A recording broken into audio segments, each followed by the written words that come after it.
No tere tulemast taas Ortonoomi aiapäeviku lehele. Mul on hirmus hea meel tervitada kõiki neid inimesi, kes on tulnud ka selle kanali tellijaks, et muidugi teie jaoks on see kõik tasuta. Boonusest te saate lihtsalt meeldetuletusi, kui ma olen jälle miskit üles pannud, aga minu jaoks on see lihtsalt väga suur motivatsioon neid koduaia videoid edasi teha. Vaarikate lõikamine on täpselt selline töö, mida tegelikult saab ka väga edukalt ära teha sügisel.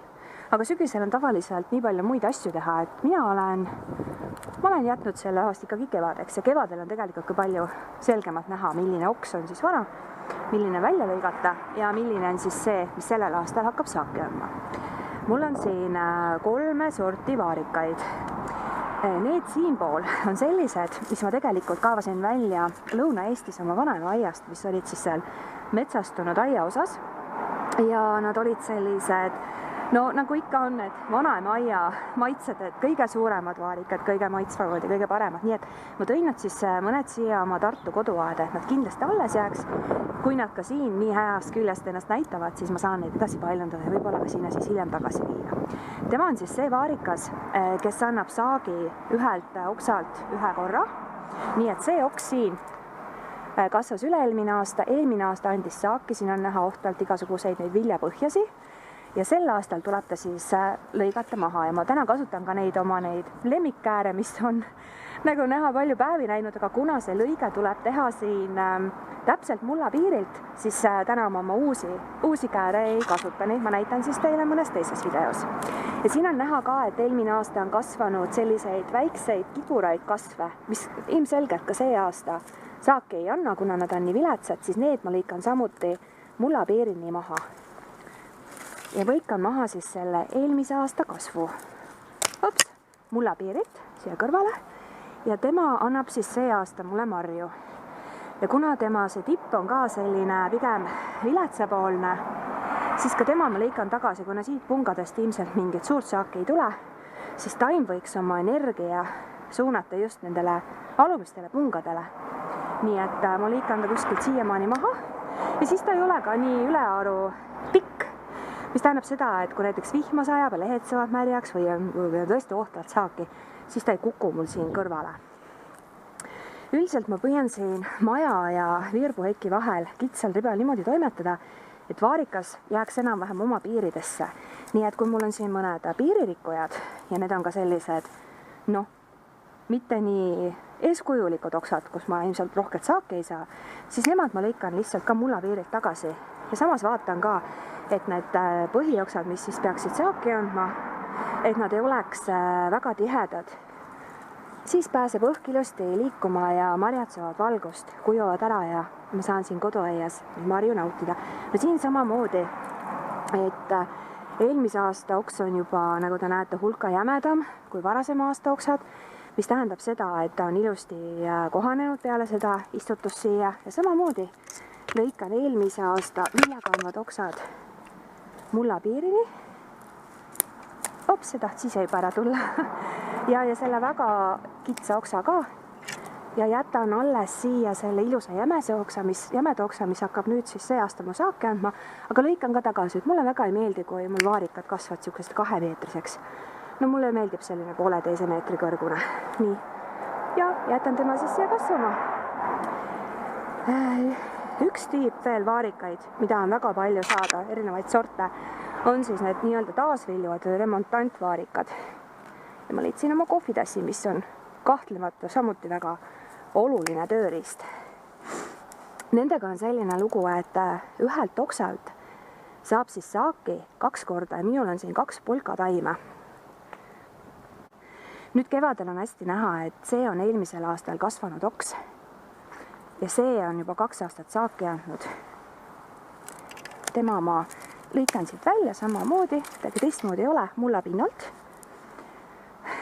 Ja polkal on siis see vigur, et nüüd kui päris soojaks läheb, siis tal tulevad uued kasvud siit samast kusagilt rõhtjuure pealt. Ja sealt ka siis võib hilissügisel juba saaki saada. Aga mõnes istanduses tehakse ka nõnda, et ka polka tegelikult lõigatakse kogu täiega maha. Ja ei jäeta ka seda eelmise aasta oksa, vaid arvestataksegi ja pannakse kogu panus just selle hilissügise saagi peale. Natuke vaatan ka, mis siin tipus toimub. tipus toimub sama asi, et ma natuke lõikan tagasi, natuke vähem, ma olen natukene ahne, kuskil siiamaani. Ja siis lõikan ka välja mõned piiririkkujad taaskord ja väga sellised nigelad kasvud, et eelmine aasta ka keset suve, kui hakkas järgmine sats vaarikakasve kasvama, oli tohutu kuumalaine ja eks siin oli puudus sellest niiskusest ja siis need vahepealsed kasvud jäidki selliseks kiduraks. Aga sellest pole midagi, siin on piisavalt neid oksi, millelt ma kindlasti ka saaki saan. Ja kolmas väga põnev vaarikas, mis mulle hirmsasti meeldib just tema koore värvuse pärast, on ka üks taasviljusort. See oli midagi Black Jewel või midagi sellist. Kui ta minu aeda tuli, siis tal oligi üks selline väike tups ainult. Ja ka nüüd on ta siis 2 aastat olnud siin ja eelmise aasta oksad on niivõrd ilusad, lillad ja kaunid ja kui veel lumi ka maas oli, siis ta oli lihtsalt nii ilus. Ma mõtlesin, et ma pean kindlasti teda paljundama just ainuksi ka sellepärast, et ta näeb hea välja. Aga ta oli ka väga maitsev, et ta natukene meenutas pamplit, aga oli nagu maitseküllasem. Ja siin samamoodi need oksad siis andsid ka eelmine aasta oma viimase saagi ära.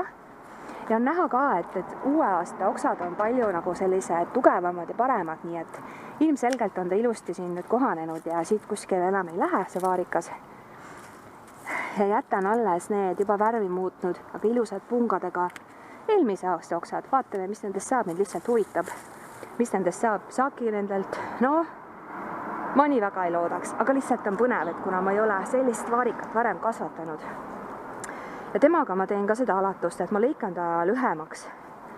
Ühest küljest selle poole pealt, et siis jõudu läheb rohkem nendesse alumistesse pungadesse, aga samas, kuna ma ikkagi kavatsen siit mööda kõndida ja ma ilmselt ei taha tugiposte veel panna vaarikatele, sest ma lihtsalt ei taha, siis ma lõikan need lühemaks, siis ma mahun siit igatpidi mööda käima. Ja mingit tarkust siin ei olegi. Nüüd ka, kui sõel on komposti, toon siia komposti peale, vaarikas tahab süüa, siis saab pärast marju süüa ja suvel tuleb marjad ära korjata ja siis järgmine kevad jälle uuesti vanad oksad välja lõigata. Üks boonusosa ka nendele, kes viitsisid siiamaani vaadata, on pampel. Ja pampel on tõesti selline taim, mis tekitab aednikes väga kaheseid emotsioone. On need, kes seda jumaldavad, sest ta tõesti on suurepärane mari. Ja siis on need, kes seda vihkavad, sest igaüks, kes on korra selle pampli okka enda kindlast läbi torganud, teab täpselt, millest ma praegu räägin. Aga teda on võimalik ohjes hoida. Minul on ta siin mitu aastat väga rõõmsalt eksisteerinud. Jällegi eelmise aasta oksad, mis eelmine aasta juba viljad ära kandsid, mullapiirilt tagasi lõigata. Ja teda on võimalik siin ohjes hoida, kuna ma saan siit ümberringi. See oli okas. Nii, aga mis ma halan siin? Lõikan mullapiirilt tagasi ja teine nipp on see, jäädi kaamerasse kinni ja see on katsumus.